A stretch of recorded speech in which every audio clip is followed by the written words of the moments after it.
Bem-vindo a mais uma Entrevista Eco. O Orçamento do Estado para 2024 está à porta e temos connosco o fiscalista da EY, Pedro Fugas, para nos explicar um pouco as alterações fiscais que são expectáveis no próximo documento. Olá, viva, muito obrigado pela sua presença.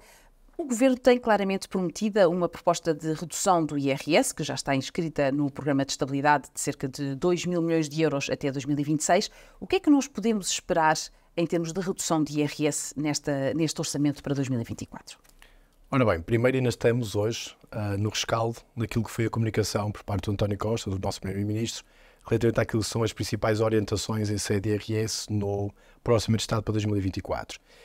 E não há grandes medidas que tenham sido anunciadas até à data, a não ser alguma redução ao nível do IRS jovem, já lá vamos, e todo o Orçamento de Estado acaba, ao fim e ao cabo, por se resumir um pouco relativamente àquilo que é a redistribuição, de alguma forma, do IRS para as famílias e para os jovens. Aquilo que está no plano de estabilidade são cerca, sensivelmente, para o ano 2024, de 525 milhões de euros.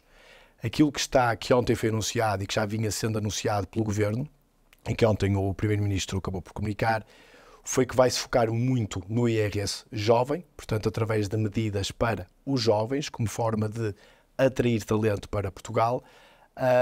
E se pensar, e pronto, isso é o primeiro ponto. O segundo, depreendia das palavras do Sr. Primeiro-Ministro, que também deverá haver abertura para a atualização dos escalões do IRS. E se somarmos estas duas medidas, bem como o impacto que vamos ter no mínimo de existência relativamente a 2024, somarmos estas três medidas, digamos assim, acho que chegamos facilmente ao patamar dos 525 milhões. Portanto, não vamos ter muito mais neste Orçamento de Estado, pelo menos aquilo que é hoje conhecido, muito mais do que medidas do IRS jovem, que são conhecidas, que é uma isenção no primeiro ano de IRS, é uma redução, é uma isenção depois de 75% do IRS no segundo ano de atividade, depois uma redução de 50% no terceiro e no quarto ano de atividade e, por último, uma redução de 25%, e tudo indica que será sem limites de rendimentos. Isto, obviamente, que também não é uma medida que seja apenas exclusiva de parte do Governo, também... Sim, é uma medida que reúne bastante consenso entre todos os partidos. Acha que, de facto, deveria-se aproveitar, inclusivamente o Primeiro-Ministro disse claramente que existe a folga orçamental, porque ele antecipou que vamos ter um excedente este ano, que se deveria ir mais longe, por exemplo, em termos de atualização das taxas dos escalões de IRS, ou mesmo da redução da taxa de IRS propriamente dita? Isso é um bom ponto. Se olharmos para o programa do próprio PSD, daquilo que são as propostas do PSD, fala-se muito de que, obviamente que os números não estão afinados, de que existe um excesso de receita, de receita provinda do IRS, em torno de 2 mil milhões, 2,5 mil milhões de euros. E é nesse sentido que, por exemplo, o PSD propõe um pacote já com efeitos até em 2023 e depois, obviamente, que também terá em efeitos em 2024, de 1,2 mil milhões de euros. E, portanto, se olharmos para aquilo que é proposto pelo PSD, que também tem um IRS jovem, noutra modalidade, digamos, então, se pensarmos que eles têm 1,2 e o Governo tem 525 milhões, claramente que a grande diferença está nas atualizações das taxas marginais do IRS. E, portanto, há essa folga, entendemos nós, de que existe de facto essa folga, utilizando uma parte daquilo que é a receita adicional do IRS 2023 e aquilo que seria expectável para 2024, seguramente que vai haver um excedente. Aquilo que é proposto por várias entidades é que haja duas formas para fazer esta redução do IRS. Pode ser um novo desdobramento dos escalões de IRS. Acho que hoje já temos novos. Nós já temos novos, já somos dos países que mais escalões temos. Já vamos a trazer aqui complexidade adicional. Uma segunda é a redução, de facto, das taxas marginais, que é isso que o PSD, por exemplo, está a propor, mas uma outra medida também tem a ver com os limites que nós temos à dedução à coleta do IRS. Nós hoje temos limites para tudo, para despesas de educação, para despesas de saúde e por aí adiante. E, portanto, aumentar esses limites e possibilitar uma maior dedução pode ser uma forma indireta de diminuir a carga fiscal das famílias. E poderia, se calhar, também ser a melhor forma, ou a forma mais justa, para conseguir devolver esse tal rendimento e não por intermédio de medidas ad hoc, como temos assistido até agora, que têm sido criadas à medida que as necessidades se vão apresentando?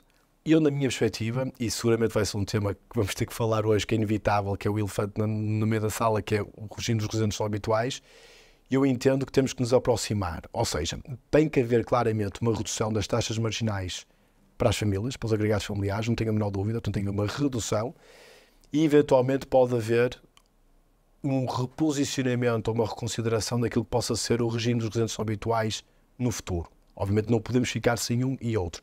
E tem que haver uma aproximação dos dois. As pessoas que estão em Portugal têm que ter a possibilidade de ter acesso a uma taxa de IRS condigna. E hoje em dia é um confisco.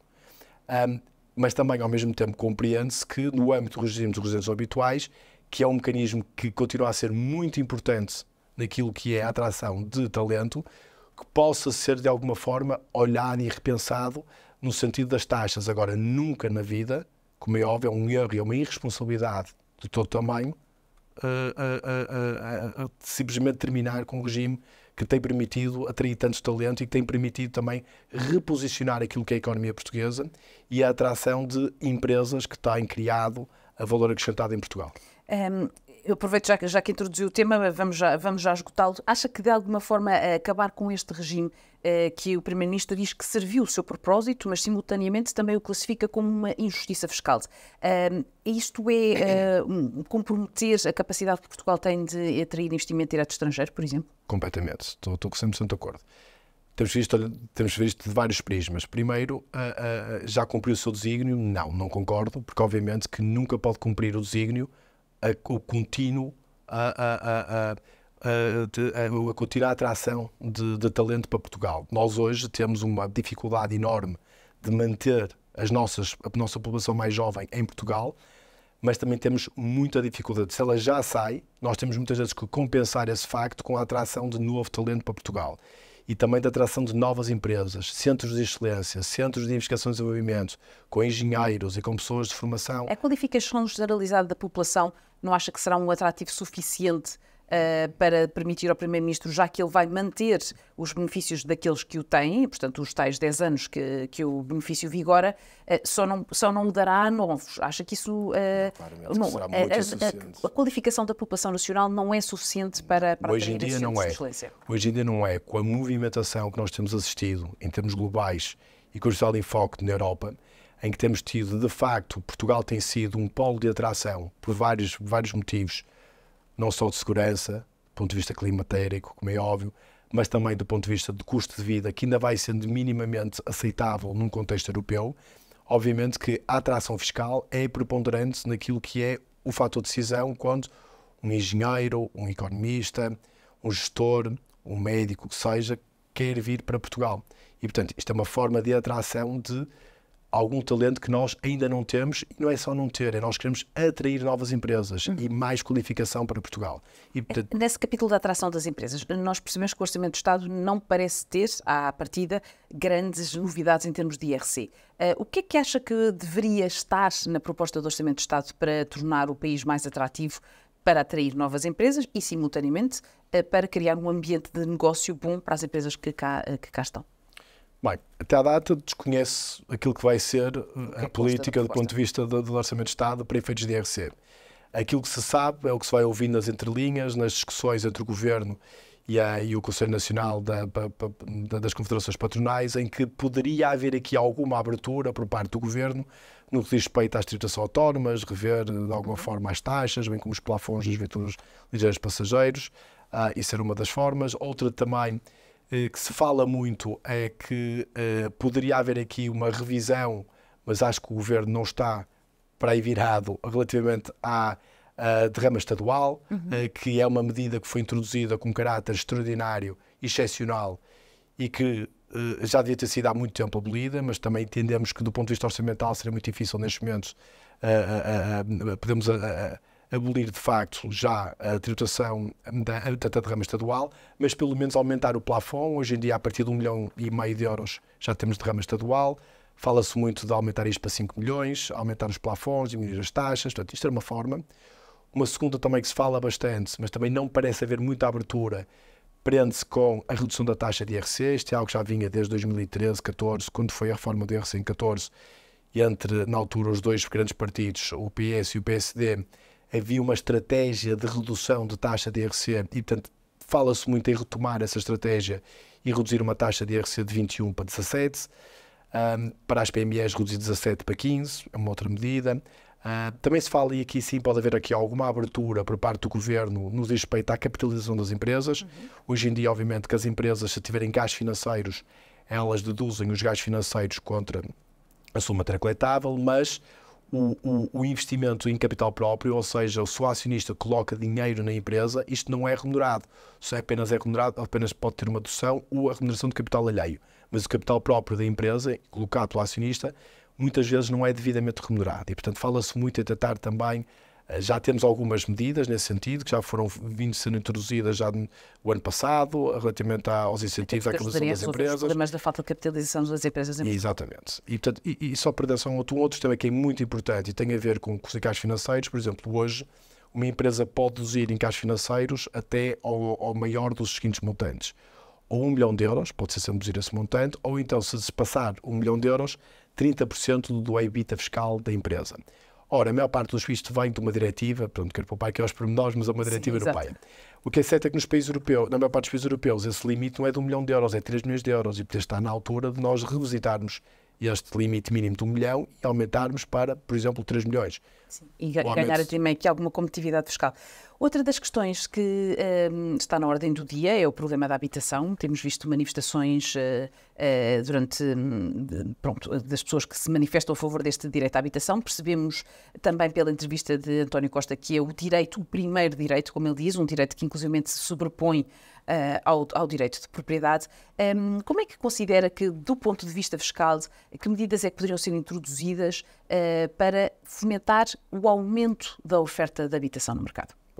Quanto à parte ideológica, não vou me pronunciar, como é óbvio, porque obviamente que não me compete. Mas do ponto de vista de medidas, de facto, isto agora, fazendo aqui um breve recuo, o problema do pacote mais habitação, obviamente, tem medidas, vamos ser completamente transparentes e honestos, tem medidas boas e tem medidas que fazem sentido, algumas, mas tem um conjunto de outras medidas que são claramente um tiro no pé daquilo que é uma estratégia para a habitação em Portugal e aquilo que deve ser a criar toda uma reforma fiscal e não só para a habitação. Em primeiro lugar, temos aqui um problema grave de comunicação por parte do Governo. Começou no início, quando o programa foi lançado, com frases muito fortes como congelamento de rendas, como era congelamento de renda e aí era o arrendamento coercivo. E, portanto, isto obviamente que trouxe para vários investidores internacionais. Eu tenho o caso, tive recentemente, em março, estive no MIPIM, em Cannes, que é uma grande feira na área imobiliária, e tive um grande investidor canadiano, só para dar um exemplo, que estava reunido comigo e com outro sócio da EY de Espanha, para tentar perceber qual era o ambiente de investimento na área de arrendamento de longo prazo.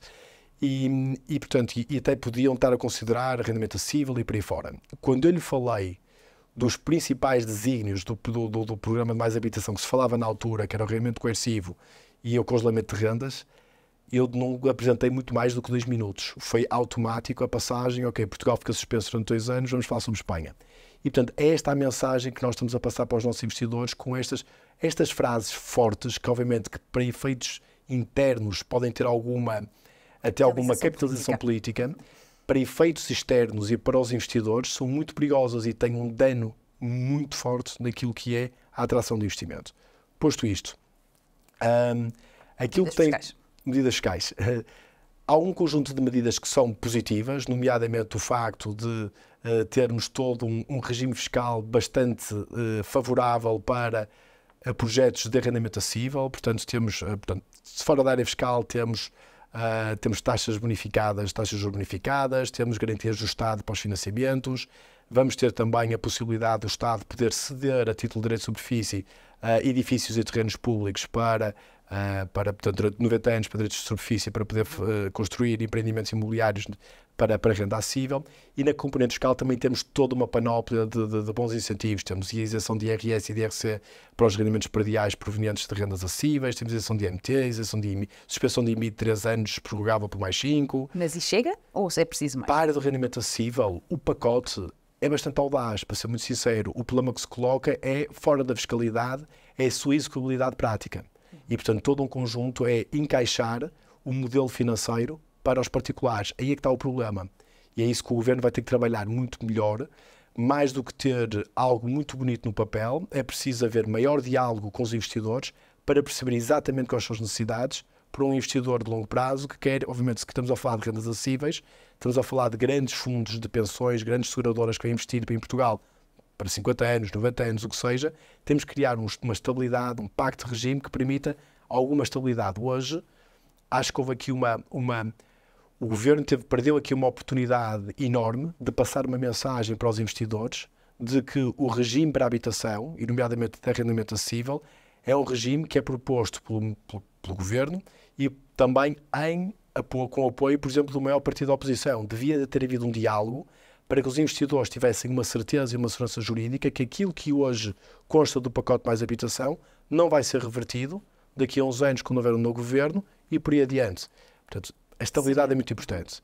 Temos esta parte que lhe falei que é muito relevante. Temos também uma redução muito significativa das taxas de IRS para arrendamentos habitacionais de longa duração. As taxas, à medida que o prazo vai aumentando, as taxas vão reduzindo. 5 a 10 anos passa para 15, mais 10 anos até 20 são 10% de IRS e contratos acima de 20 anos são 5%. Portanto, isto é ótimo. Mas, ao mesmo tempo, também temos algumas medidas que não se conseguem entender. Como é que se terminou com os vistos gold? Por exemplo, estamos a falar de cerca de 1000 fogos por ano que estão alocados ao visto gold. Não é isto que vai resolver o problema da habitação. Uma das medidas que nós temos proposto e que até agora não temos visto eco tem a ver com o facto de, por exemplo, poder-se utilizar o regime dos visto gold exatamente para atrair mais arrendamento acessível, que era condicionar a atribuição de visto gold à alocação incondicional do imóvel a rendas acessíveis. E, portanto, se porventura o imóvel fosse retirado de renda de um programa de renda acessível, também perder-se-ia, o visto gold. E, portanto, perdeu-se aqui uma boa oportunidade, que era utilizar uma ferramenta que é conhecida mundialmente e de atração para a habitação, para linkar àquilo que é um desígnio, um propósito e uma necessidade urgente. O nosso tempo está a chegar ao fim e, já que fala da eventual perda de uma oportunidade, gostava de saber, de ouvir sobre se considera que de facto se perdeu uma oportunidade com um governo de maioria absoluta de fazer uma verdadeira reforma fiscal em Portugal. Está-se a perder, ainda tenho alguma esperança, como é óbvio que ainda temos uma legislatura. Exatamente, que mude. E assim se espera que haja estabilidade também governativa, que é bom para o país, como é óbvio. Mas sim, de facto, por duas razões, diria eu, principais. Primeira, porque trazer o maior partido da oposição, que é o PSD, para a discussão e para fazermos uma reforma fiscal, é uma forma também de responsabilização de uma reforma que é tão urgente e tão importante. E, portanto, até de um ponto de vista político, teria sido bem julgado por parte do PS trazer o PSD, porque o ia responsabilizar obviamente, perante a estratégia que fosse definida. E segundo, como é óbvio, pela estabilidade que falamos há instantes. É muito importante para os investidores, porque obviamente ter uma maioria absoluta consegue-se fazer passar uma reforma clara no Parlamento, porque há uma maioria absoluta. Não obstante, não se passa a mensagem certa. Se utilizar a mera maioria absoluta sem o apoio partidário dos maiores partidos da oposição, eu só estou a fazer uma reforma no curto prazo. O Governo não está a passar uma mensagem clara para os investidores de que a reforma é independentemente do Governo que estiver em vigor. Okay? E só queria deixar aqui uma última nota a aproveitar, que de facto eu espero bem que este Governo reconsidere, porque ainda temos uma semana para o fazer, reconsidere o anúncio feito ontem pelo Sr. Primeiro-Ministro relativamente aos rendimentos não habituais. Claramente não está cumprido o seu desígnio, ponto número 1. Ponto número 2, não é limitando, mesmo se queira associar os residentes não habituais à falta de habitação, ao problema da habitação, não é verdade, porque não deve ser com foco na procura que se vai resolver o problema da habitação, mas vai ser com o foco na oferta. É aí que deve estar o foco.